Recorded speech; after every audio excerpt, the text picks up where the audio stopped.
Hi, guys, and welcome to Vegan Booty Talks.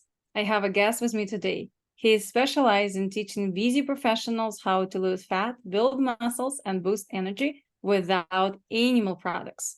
He is also known as a plant power coach. Welcome to the show, Adam. Hey, how are you today? I'm doing great. Thank you so much for having me, and welcome all the guests that are watching right now. Yay, we are so excited to have you on. I have a couple of questions that I get ready for you.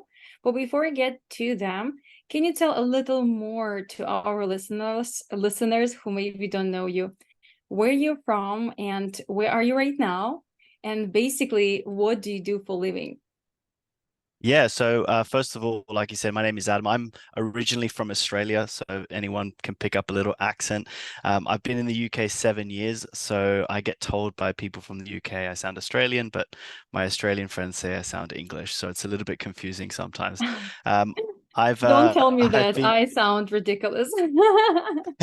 No, honestly, you sound great. So I like you mentioned before, I specialize in working with busy professionals, entrepreneurs, and other leaders who want to lose fat, build muscle, boost energy without animal products. Now, it gets a little bit confusing sometimes because I am vegan myself. I'm vegan for the animals, for the injustice towards them.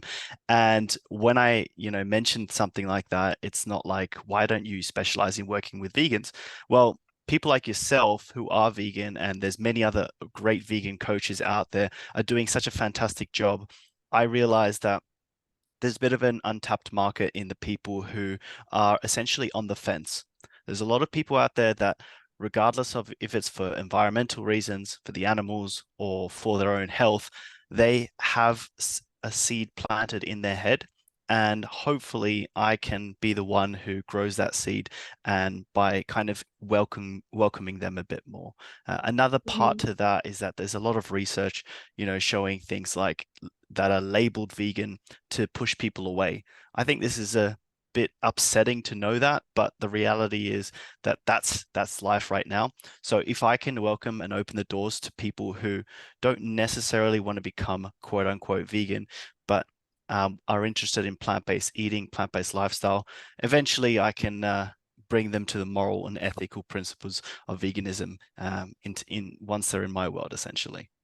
Yeah, that's a great approach. I actually been there quite a bit, like maybe like a couple of years ago. I used to work with all the different clients who has a different, nutrition needs, and I was on the same page with you. But since we already get into that topic, I wanted to ask you how you deal with that in the way that you have to write down nutrition plans that include sometimes meat, dairy, fish. So is that comfortable for you, or you, because you don't eat that yourself, sometimes get in the, in the trap of like, oh shoot, how can I count like meat? How can I prescribe that if I don't eat that? I actually have never prescribed eating animal products essentially. So anyone who works with us, it's a little bit twofold because nutrition plans have a sort of tool. They can provide people with some ideas, some inspiration, some things to model off of. So having a nutrition plan might be like, I like these foods, I like the breakfast, my breakfast is pretty consistent. However, I have found from my experience, regardless of if I was vegan or not, 99.99% of people who I give a nutrition plan to do not follow it. And it's not their fault. The reason is that there's no variety, there's no flexibility, unless you're a strict robotic bodybuilder or someone who just likes things to have like the same every single day for the rest of your Well, life. I meet people like that too, to be honest. Exactly. Exactly. That's why it's not necessarily everyone, but the people that we work with, they have busy lifestyles, they have these sorts of things. And, you know, ironically, they're the ones asking for a nutrition plan. And the reality is that once I give them something, they're not going to use it. And I've taught this to them as well. So we actually use very powerful tools. Number one, chronometer for tracking things. Um, so again, at the end of the day, if someone's vegan, they're going to be only adding plant-based products. If they're not vegan, at the end of the day, they might still use Chronometer to track the animal-based products that they consume. However, my sort of approach to it would be like, okay, it looks like here you're lacking in fiber, for example. And their sort of approach is like, okay, how do I get my fiber up?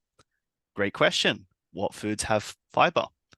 These foods, plant-based foods, have fiber. So when they're consuming more plant-based foods, naturally, inherently, they're going to reduce more animal-based products, or at the very least, transition the food. So this food has lots of protein, but no fiber. This food has lots of protein and lots of fiber.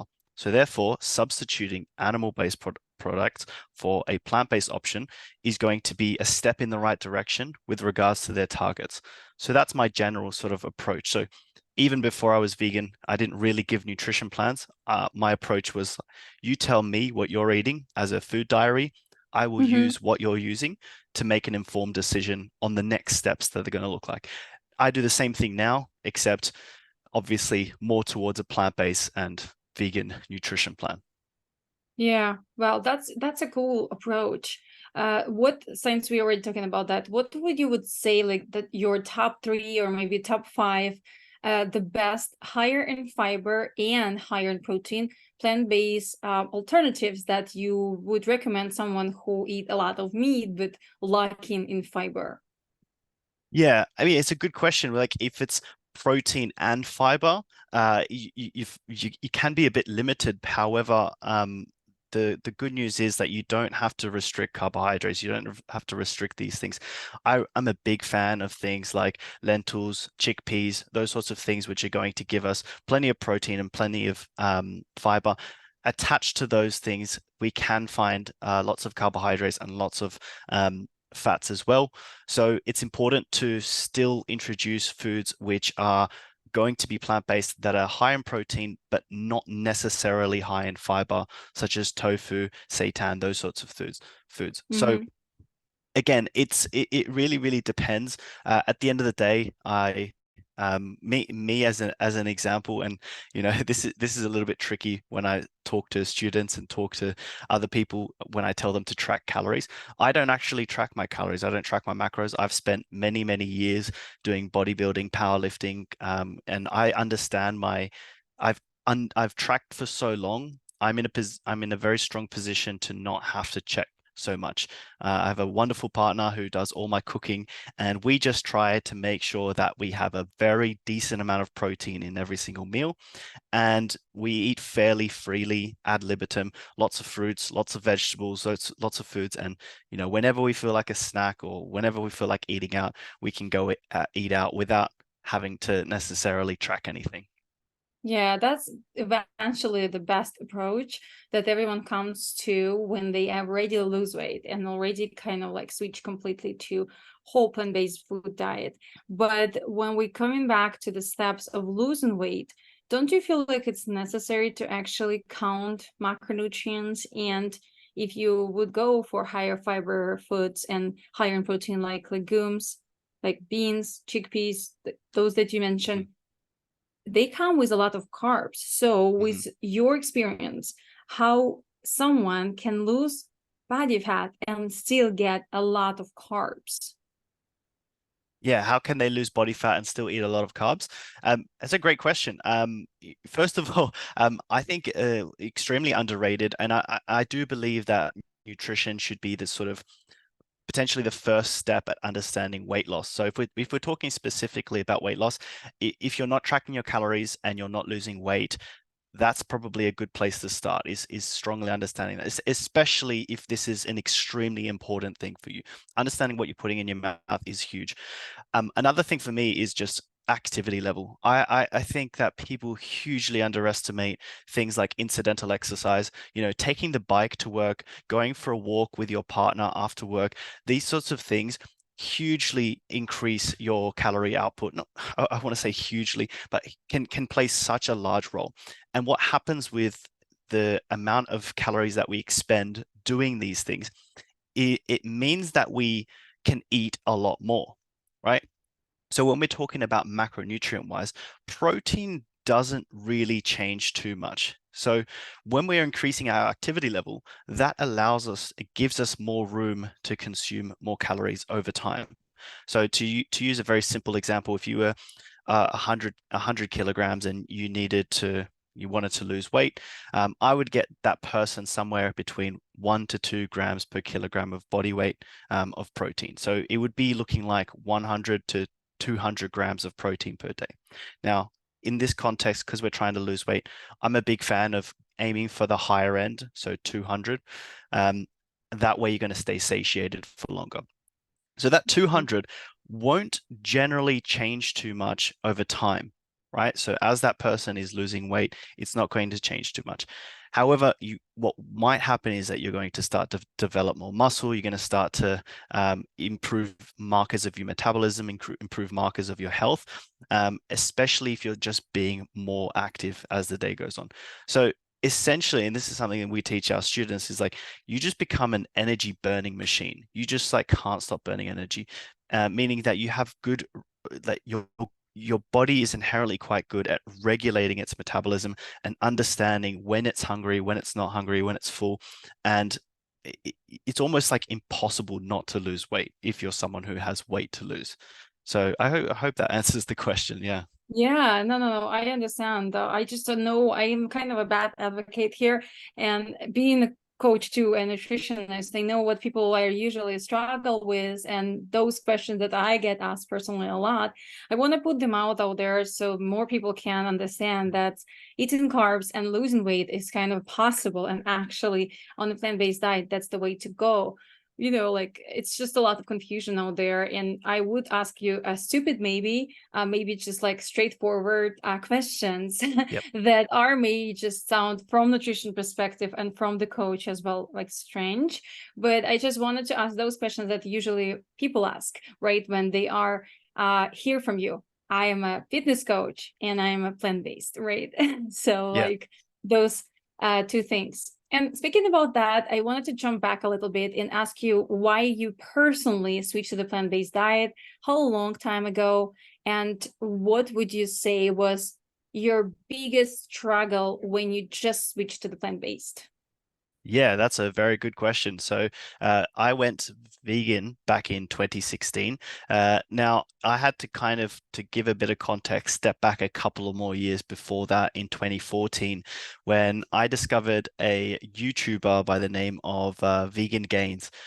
If anyone who doesn't know Vegan Gains, he's quite strongly opinionated. He's a very hot-headed kind of guy. I think he's been, sued a few, not sued a few times, but he's had to go to the police station a few times for aggressive videos and stuff like that. So Oh, he's wow. quite, yeah, he's a bit aggressive, but I quite like him because he targets a small percentage of people who just don't get the message. It always comes from veganism, like, vegans are pussies because they're so soft and they're always apologetic and whatever. But then you go the other side and there's like, oh, vegans are aggressive and it's like you can't win. So he does a very good job at targeting a small percentage of people who don't get the message. And I happen to be one of those people. So, I was very anti-vegan. I was very like, you need your protein. And then he would create a video explaining how protein works. And I was like, okay, Wow. B12. And I was like, he'd have a video going B12, explaining it very well.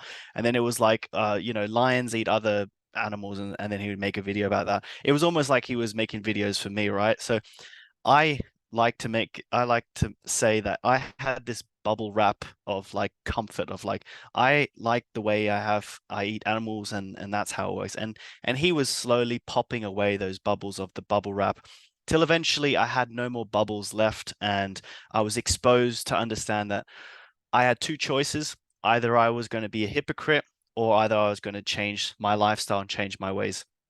So I I essentially gave myself 1 month trial. I said I'm going to go vegan for a month. I announced it on social media, and people were like, have fun. It's going to be great to see the results. And after a month, I did not find any reason why I should not continue. And it got to the point where I realized it's better for the environment. My health hasn't changed in any way, shape, or form. In fact, my back pain seemed to be better. The acne on my back went away. Like, I had really bad acne. And, at the end of the day, I found out I really don't need to eat animals. I don't need to pay other people to exploit other animals, other sentient beings. And yeah, so here I am 6 years later with no protein deficiency, stronger than I've ever been, powerlifting ever since too, competing. Yeah. And yeah, the short version of how I became vegan. When you started like thinking about to teach people and to help other people to switch to the plant-based diet? Yeah, I was actually very fortunate because I've been in the fitness industry since I was quite young, since way before I was vegan. So when I went vegan myself, I kind of told myself, I'm not going to push my idea onto other people. I was also very fortunate to uh, once I was vegan to actually speak to a few business coaches and business mentors who taught me the power of niching, of understanding your niche. And at the time, I was very naive and thinking to myself, I don't have a niche. I'll help anyone and everyone. And if you help everyone, you help no one, essentially. So you want to narrow your focus down into who you specialize in helping with, right? So for me, I realized, well, I'm vegan, I'm plant-based. I think there's something there. I can definitely help people do exactly what I did, because I think there's millions and millions of people who right now, in some way, shape, or form, want to go plant-based or vegan. They just don't know how to. And if I can step in and say, you know what, I can help you with that, that's what I want to do. Yeah, that's amazing. Thank you so much for sharing that. So what was your like the hardest thing, like the biggest struggle when you personally go through that? Yeah, sorry, I forgot to mention that bit as well. I think the the hardest thing for me was I stopped getting invited to social events, which was very strange. Yeah, it was the sort of question I guess most non-vegans want to hear is that, "Oh, I started getting a protein deficiency, or I started losing my strength." No, I didn't have any issues with that. My strength was continuing to grow. Everything was fine. At the end of the day, I also had a background in nutrition, having studied with precision nutrition, and I found it quite easy to make that transition and make that switch. The most difficult part was just like, every week I was getting invited to a barbecue, and when I went vegan, I stopped getting invited, which was super strange. Which is Yeah, super strange. That's what I yeah, was wanting to mention, because you, as the vegan, don't really care, I guess, because I don't. If mm, someone else doing barbecue and eating meat, and you can mm, bring your vegan burgers or do vegetables on grill, I just always come with my grill because I don't like to use the same grill as was made for meat. yep, But in the same time, which is crazy and so freaking strange, people feel like they feel uncomfortable to eat meat in front of you. Isn't it mm. right? Yeah, I know. Like you said, it's potentially the other way around. Like if I was with a group of vegans and they wanted to bring meat, it would be like a bit hesitant. But it's a bit strange. Even to this day, like I mentioned before, I'm from Australia. I don't go back to Australia very often. So there would be like all these events and stuff, and then like I would find out about them, and I'd be like, oh, okay, that's good. It's like, oh, I would have invited you, but it was a barbecue, and I'm like, okay, like So, it's such a right? strange it's such a strange thing to me. Like even as a non-vegan, I would have never thought to not invite a friend just because of what they ate. Like it was super bizarre to me. Yeah. And I think that's actually represent our nowadays problem, that people who eat meat most likely are feel guilty actually, inside of them. So they don't Mm, really want to point on that. They feel like if they invite you, they will point something in them that is triggering, right? It's like when it's non-alcoholic party and someone has a trouble with an alcohol, right? So yeah. it's like the same thing. People who are eating meat is should feel comfortable with, like, around vegans if Mm, they do it honestly from the heart, from clear understanding and making a choice. So I mm, think the problem is usually people who eat meat, they don't really want to look inside of the problem. They don't want to watch the videos, they don't want to talk about that. And then you just even staying right there, not talking about that, not pointing on that, you will remind them that they do something not good, or maybe something that not align, first of all, with their thoughts, because you're just going to be quiet.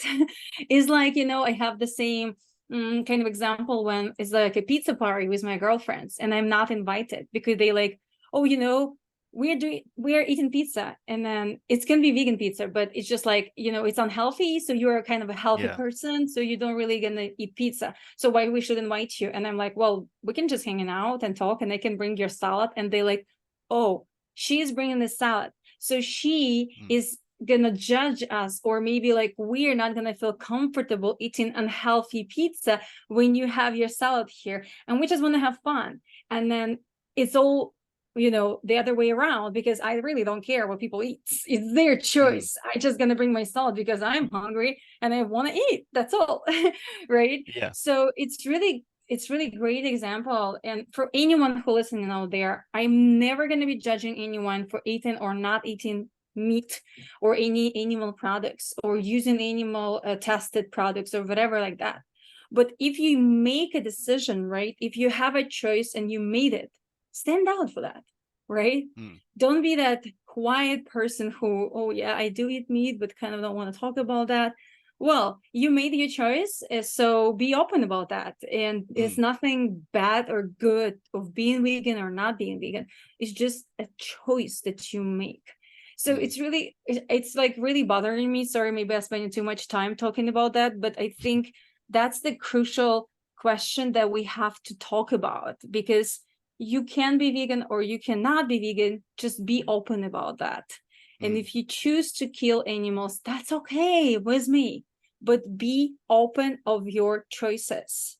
And I'm not a huge activist in the vegan world, which is trying to change, honestly, but it's just the time consumption. Like, I do work a lot with fitness industry side of this, and I inspire people to go to the plant-based diet just by getting them in the best shape of their life. They feeling great, so they most likely, just like you said, right, stick to the plans because they feel great, they look great, why they should eat meat. So I go from that side. But even like with my whole heart in pain, when I know that someone killing the animals, I not judge. I just wanted to anyone out there like make a clear decision and be responsible for that. mm. Absolutely. I just actually, it's funny you say that because I literally just made a post on Instagram before this call where Mm, a lot of people who are essentially going vegan and they stop being vegan because of social pressures. And a social pressure is exactly an example here, where it's like, I don't want to not be invited to these events and my barbecues and friends and family and stuff.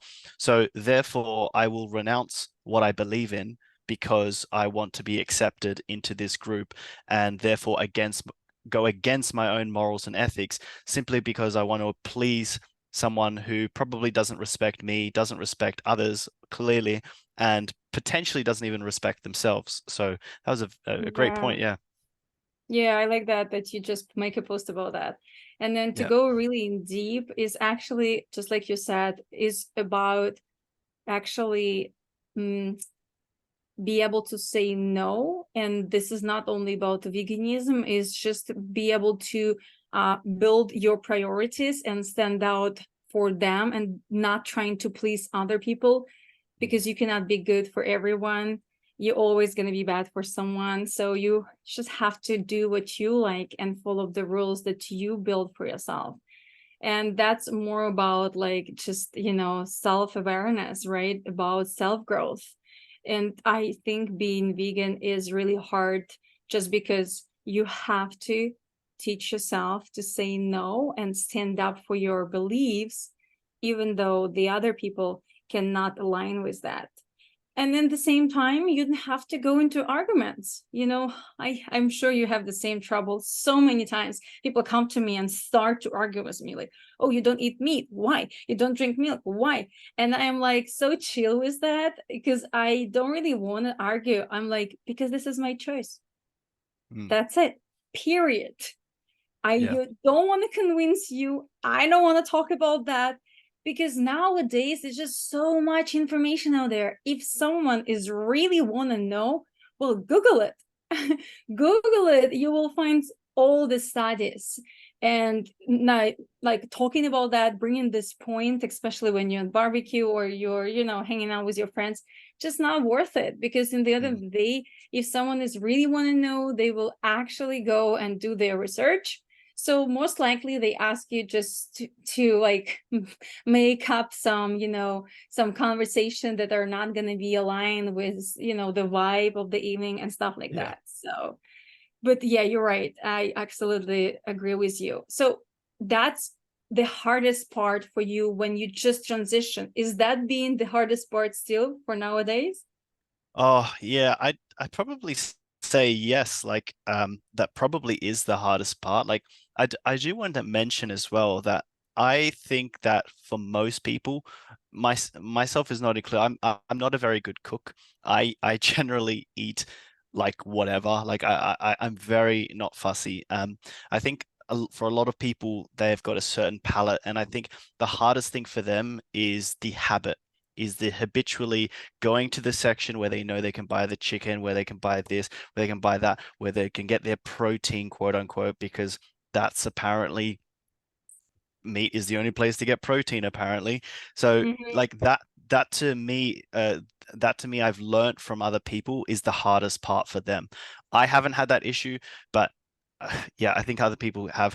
What I will say is that I guess it's more of a frustration is that whenever I go somewhere to eat out or have food, and not so much in London. London seems to be great. Like if you don't have a vegan option, you're going to fail as a business, essentially. I think Really? Oh anyway. my God, that's so good to know. Wow, I never Yeah. been in London, so that's really cool to know. London is amazing. Like I've traveled a lot, been to many countries. Croatia, I'll give you an example, was horrible. It was like nearly impossible to find and I'm talking about like just even foods I don't generally want to order or get. It would be garnished with cheese or marinated in like some form of like milky sauce, and it's just like impossible. Greece Mhm. was probably the worst. Like I remember having a conversation with a waiter, like a million ways of telling him no cheese, no cheese, no cheese, no this, no feta. Like every single possible way you can think of saying no dairy, no cheese, I said it. And then as soon as I got it, it was clearly covered in cheese. And I asked another waiter who was nearby, sorry, can you just tell me what this stuff is on top?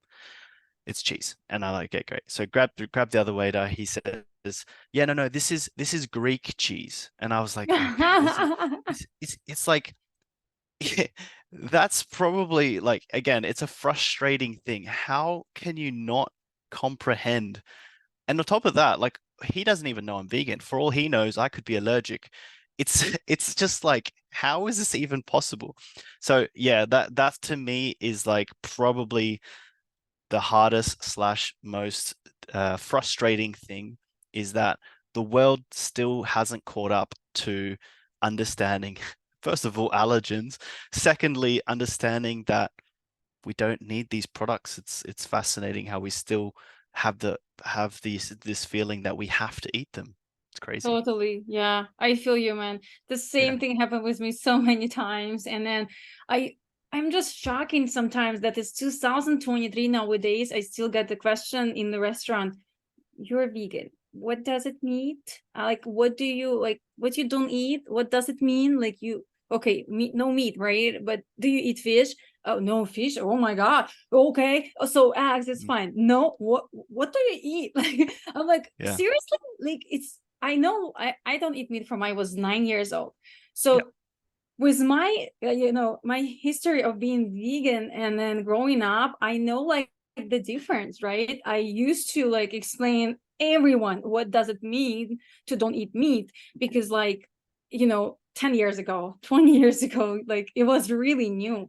But now, like, seriously, oh my God, like I think it's also like maybe I am not right, but I think it's actually people know. They just want to pretend they don't. Like, so in Mm. Greece, for example, it's a really big thing. Cheeses. They love cheeses. So they are pretending that they don't understand that these cheeses, some other cheese that you can eat, right? So they put it right there because they used to do that for everyone. So it's more like Mm. pretending.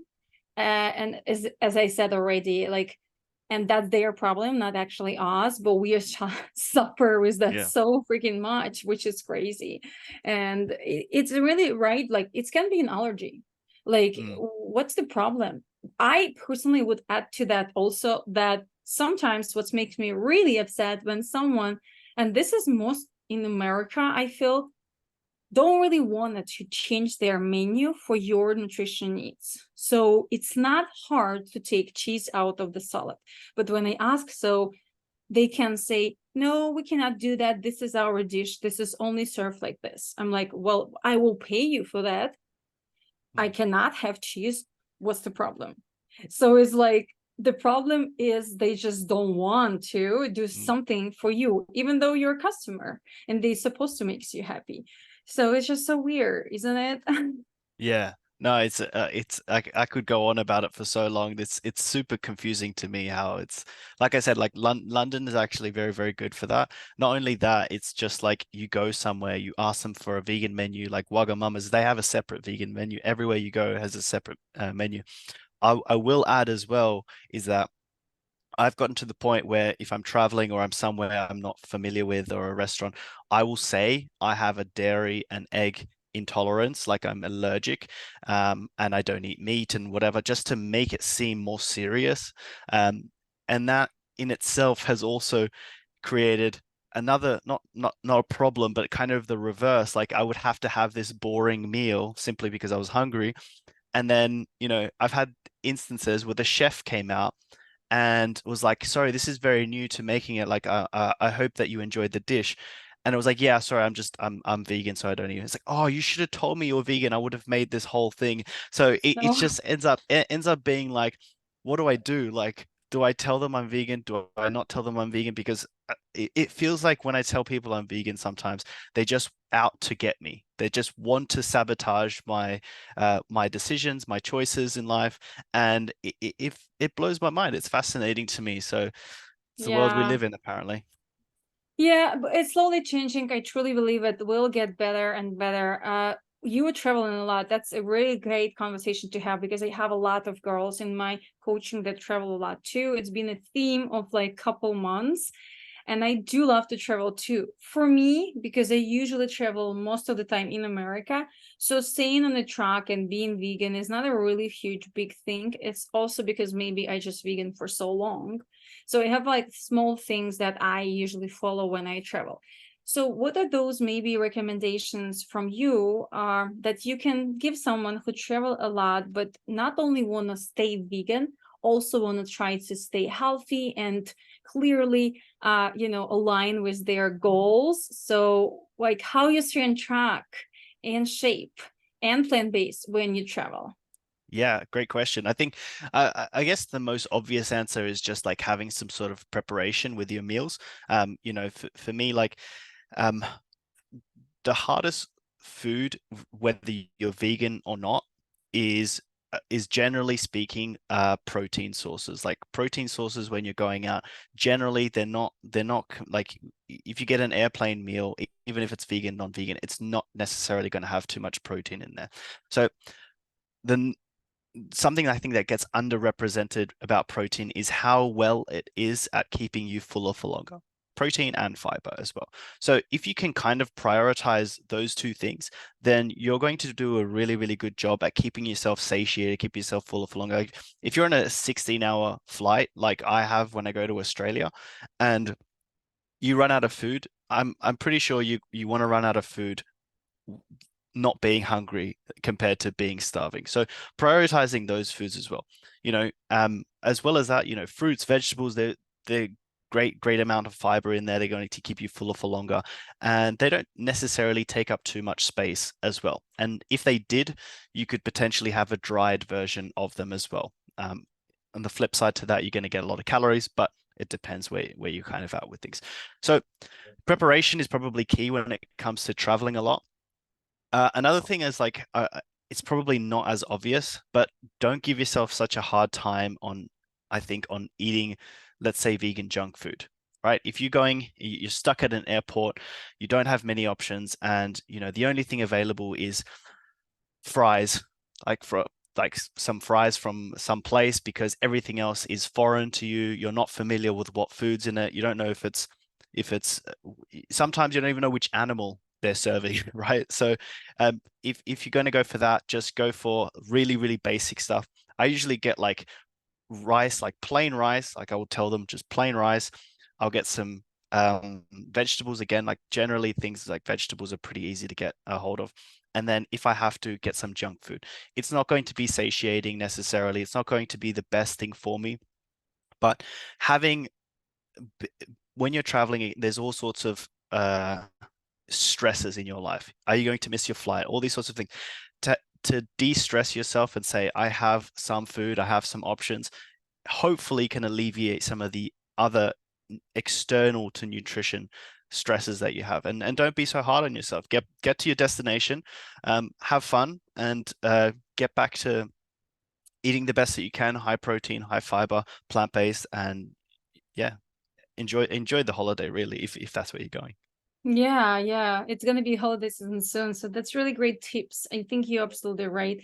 A lot of the things happen because of stress. Sometimes it's really hard when you travel to don't stress, but yeah, food is the last thing that you want to add to the package of stressfulness. So I think the crucial, just like you said, is preparation. And to be honest, it's just maybe because I'm a bodybuilder, but when people are, ask me questions like this, I'm always like sometimes feel like, well, what did you do when you wasn't vegan? Because honestly, to find a really normal food in the airport is always hard. Either you're vegan or not. Junk, yes, please. But the price tickets also is going to be so crazy. So even if you're done vegan, just be smart about traveling. Like get some protein bars, dry fruits, irregular fruits in the bag with you, nuts, dry edamames, like dry beans is also a great option. And of course, protein powder, which is the simple things you can put in a small packet, and anywhere you can find like a plain water or some type of, like, I like to add protein powder. It's just a cold brew coffee, which is like Starbucks is everywhere. And I'm not sponsored by Starbucks just in any means, but it's just like really easy to find. So like protein powder is really easy to travel with. So, and it's gonna fool you. You're not gonna feel hungry at all. And you can add any junk food on the side, like French fries or something like this. Mm. And then you're gonna have a full meal. So I think I've been traveling quite a bit, and I remember one situation when it's actually crazy because I was in LA, and LA, Los Angeles is just so like vegan place, like so many vegan stuff everywhere, but not in the airport and not in the terminal when I was. So I couldn't leave the terminal because I need to go through the whole check-in process again. And it was a long, like 6 hours wait, and my flight was already delayed. So I was like in trouble, and I wasn't having any normal food. And then I always have a protein bars with me or some type of protein powder, but my stomach was just already hurting of that, like not real food. Mm. So I was shocked that I couldn't find anything in Los Angeles, but I found Starbucks. So I mixed my protein powder with coffee, and that was okay for a couple hours. So you always can find solution. It's more about you just being chill about that and eating whatever, just like you said, right? Because of course, if you want to have a crazy restaurant meal, well, you're not gonna find that in the airport, usually. Yeah, I'm really interested in this protein coffee. I've got to try it out, I think. Oh yeah, that's so easy. Like cold brew coffee. Actually, I guess the best is you can also get like cold latte if you like with soy milk, and Mm. then add just protein in there, shake it, just like with you will do with the shaker. And it's adding that sweetness, and then it's almost like a frappe or something, it tastes Yeah. really good. I mean, if you like the protein powder taste that you have, that's the Hmm. crucial, things that you need to like your protein powder taste.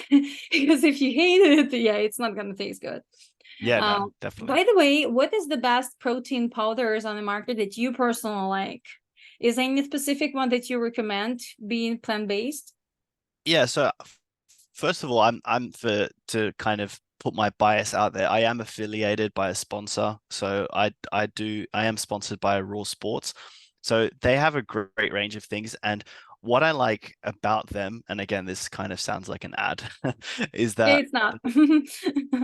they essentially have like what I would define as very, very healthy version of supplements and protein shakes and everything like that.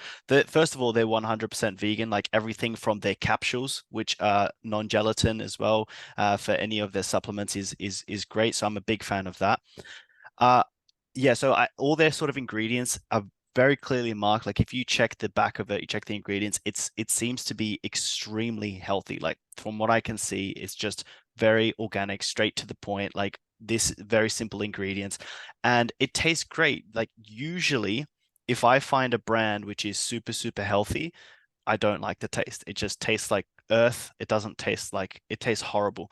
And then you get ones like, for example, My Vegan, which taste great. I think they taste great, but again, it's just like it's got all these additives and all these other things that potentially are not so good for my health. So I think like for me, Raw Sports is kind of the best of both worlds. They are a little bit expensive as well, so for anyone who's interested in checking them out.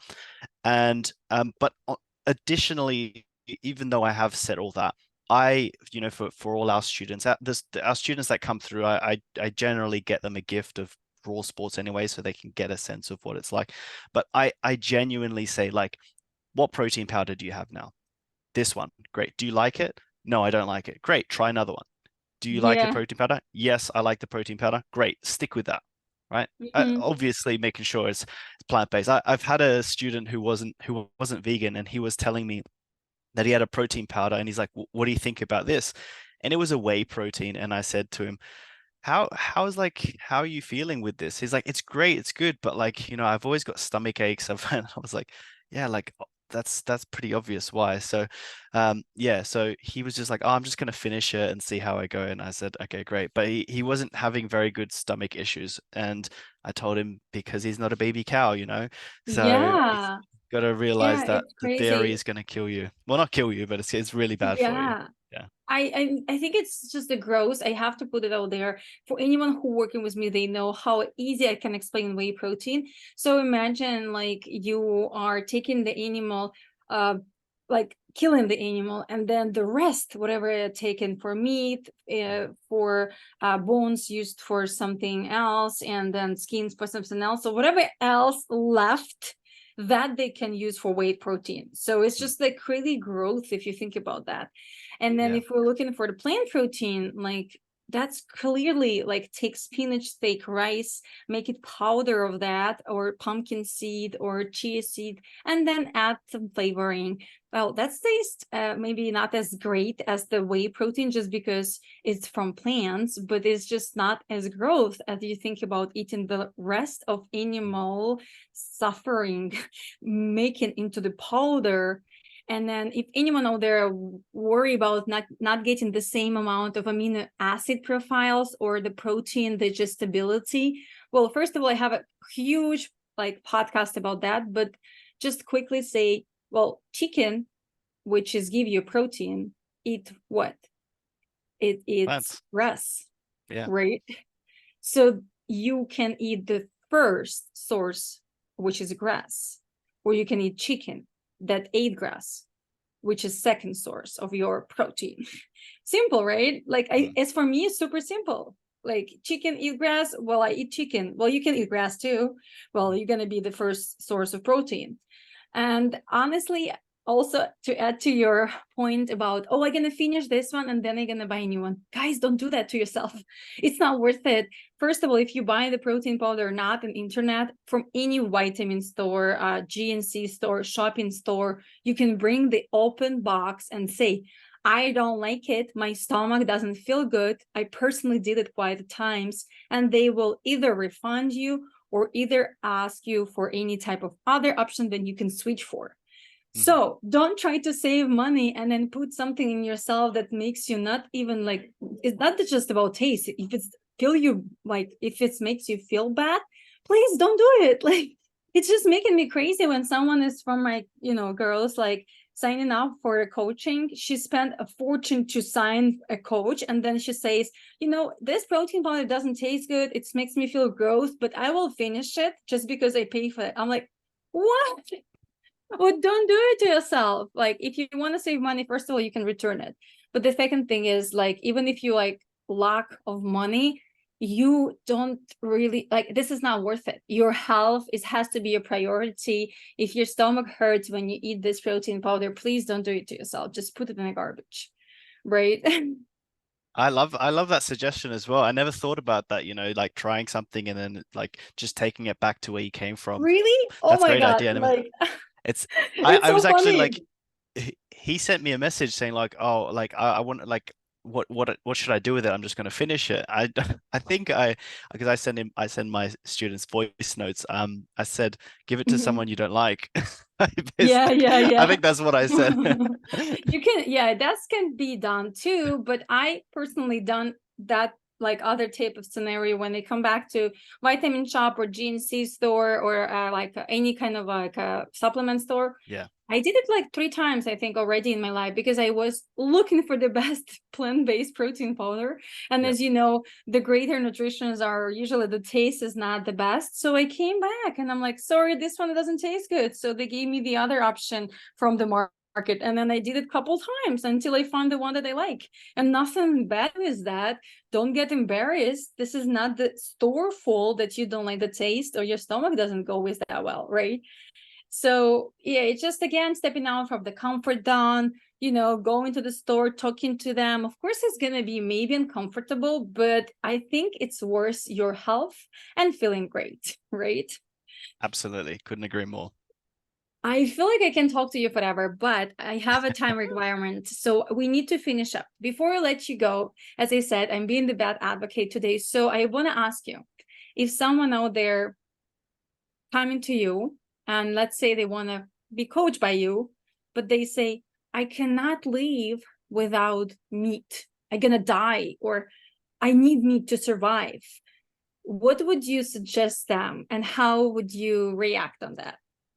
Yeah, well, first of all, like I won't necessarily say this, but that person does isn't going to die if they stop eating meat. Like that's just factually inaccurate if they were to say otherwise. So again, not necessarily to say that to their face, but um the way I can kind of answer this question is similar to how I run my own channel when I have conversations with people who are vegan and non-vegan. And one of my favorite conversations was with a female bodybuilder whose partner is not vegan. Not only is he not vegan, but it doesn't look like he's very interested in ever transitioning or understanding veganism. We had that conversation, and it's hardly a solution to help the world go vegan if we try to get away from people who are non-vegan, right? In fact, I think we should be doing the opposite. We should be going to our friends, having these conversations with our friends and talking with them and getting them through. Some people are going to be quite quick to understand what it means to be vegan, and other people, they're not going to be as understanding, and it's going to take longer time. Regardless of which of those that they are, regardless of where they are on that spectrum, refuting a service to them which could potentially save their life, protect more animals, and better for the environment, it's always good to keep that person close to you. And believe me when I say I've had plenty of friends, I've had people, acquaintances close to me. The best example I can think of is a colleague of mine who from the beginning would just make fun of me being vegan, and to the point where he would just be eating these chicken wings in front of me and making fun of me. He was doing a ketogenic diet, and This is he was ridiculous. yeah, he was essentially just like trying to ridicule, like, he's like, what would you do if I put some of this in your food? Like, what would you do like if you this and like and not tell you? And like it can trigger some people's emotions, but I've been vegan long enough. I'm very in control of my emotions, my understanding. So I would kind of ask him questions back, which were the equivalent of what he was doing, but for some reason he couldn't take it back, which was quite interesting, ironically. So it got to the point where, he eventually couldn't handle it anymore. He couldn't do the ketogenic diet anymore. It was unsustainable, and then he kind of came to me and it was like, yeah, so I've been trying to lose weight now for a long time now, and I can't lose weight. It's like, great. So let's start from the beginning. Let's see what's going on here. And long story short, he is now plant-based. He eats mostly plant-based. As far as I understand, he occasionally eats meat. But you know, for a lot of people, particularly vegans, who meet people like that, it's about anger and emotions and frustration. I don't want to be around this person. I hate this person. This person is dead to me, whatever, you know. And in some way, shape, or form, it is frustrating for me to have to deal with someone like that. But, you know, we actually developed a friendship to the point now, and he, yeah, mostly plant-based. I think that's a huge win in a matter of a few months, really. Yeah, I agree with you. That's such a great point. Yeah, sometimes like a lot of plant-based people out there can get frustrated and angry and just don't want to deal with those kind of people. But eventually, if you take them in and you don't have to push them, but you give them an example, just like you did with your friend, it's going to convince them to either try to switch to the plant-based diet or just to respect you for your beliefs and let you be the way you are, right? I have personally same kind of story with my husband. He wasn't vegan completely. He likes meat. When we get married, he actually asked me to cook meat for him. And to be honest, I did it. I did it quite a bit of time because I love this person and I don't feel like I have to push him, right? It's my choices. So do I like it? No. Did I do it? Yes, because I was wanted to make sure we have a relationship, which is the first thing. And then what happened? Guess what? After 3 years, he switched to the plant-based diet because either I was cooking meat for him if he asked me to, but also most of the time I was cooking a plant-based meals. And then, you know, he fell in love with that. So he was like, well, I don't need meat anymore. It tastes great. I feel full, I feel happy, and I feel healthy. So the best is to be an example for your clients, for your friends, for your family members, and don't push it.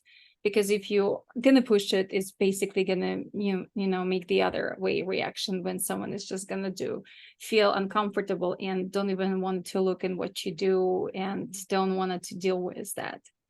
Oh, yeah, thank you so much. It's an amazing conversation we had so far, and I hope all the listeners is going to learn a lot from it.